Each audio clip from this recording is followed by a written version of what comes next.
in one thing. Don't take feedback just in one teaching. I told at least you should teach first yourself, then teach some other people, then come here for teaching. Otherwise, I have seen some people, they find teaching very hard if you take all the mistake in first class. You know, for example, your kid is start learning how to walk and you telling, hey, put feet like this. Your feet is not correct. You don't say like that. You say, wow, very good. You are walking. Keep on walking, walking, walking. So be careful. Don't take feedback in one or two class in teaching. Only take feedback, and real feedback comes when you have taught certain hours. Otherwise, even though you are very strong, your energy change actually.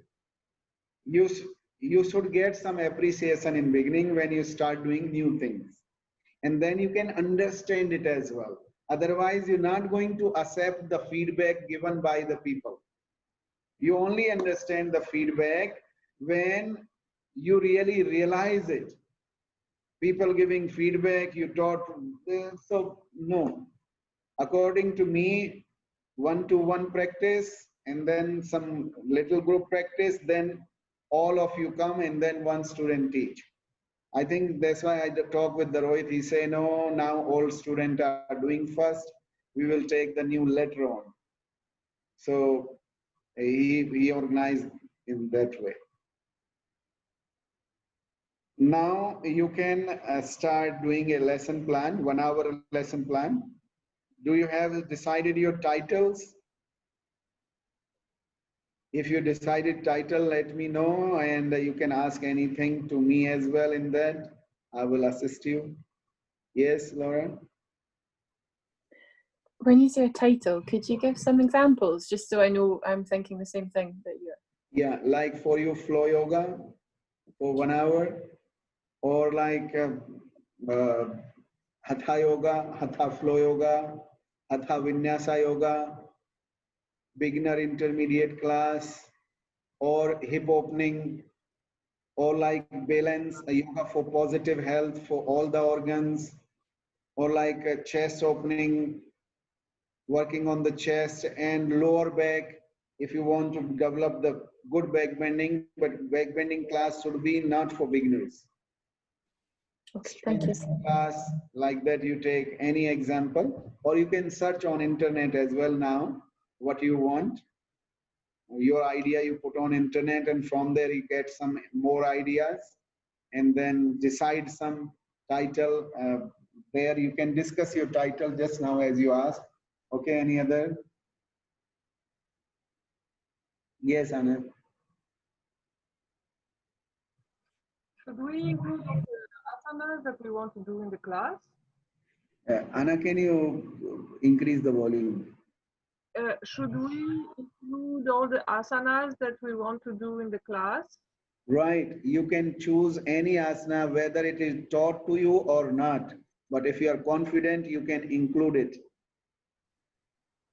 If you knows it already, you can include it. Doesn't matter our teacher teaches or not.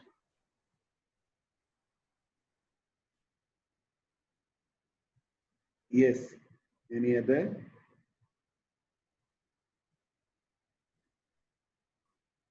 Sir, as I'm planning yoga for old age, like let's say 40 above 40 to 50, so we can add more of like subtle exercise, right?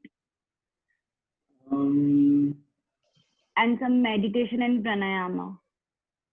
Actually, 40 to 50, if they are physically active, it is not a challenging part. Okay. You can teach normal to them. If you talk above like 70, I will think something. But yes, if they have never done yoga, you have to think that way. But if they are physically active, doing something, I think nowadays people do something. So you don't need to think anything in 40 years age, like I'm now 45. So I'm okay. Eh? So if anyone other doing, so we'll be okay as well. So, sir, we can include Hatha Yoga and not the intermediate one, the Surya Namaskar and all of the asanas, right? Intermediate part you can go, not so simple and not deep stretching poses. Okay. Uh, but again, you have to think in this is for why you want to teach yoga to them. And also, guys, you have to specify, like here on the Zoom, when you're teaching a class, for example, say 40 to 50 years, and you are 20 years. So what to do? You have to behave like that. You have to make that kind of change in your movements. In that is what they do. So you should say your title in beginning and ask the student, hey, behave like this kind of student, so that you can teach that way and you will find some challenge also in teaching. Otherwise, you knows everything, you will behave normally, so teaching is very easy, right? Then how you will learn? So try to behave like normal student, like as people come from outside, how they will be. Think about them, and that way you have to, we say it simulated teaching, like taking the roles. Student has to take the role of that category, and teacher has to take the role as a teacher, and then you have to play this game, as I told in beginning, so that good teaching practice happens.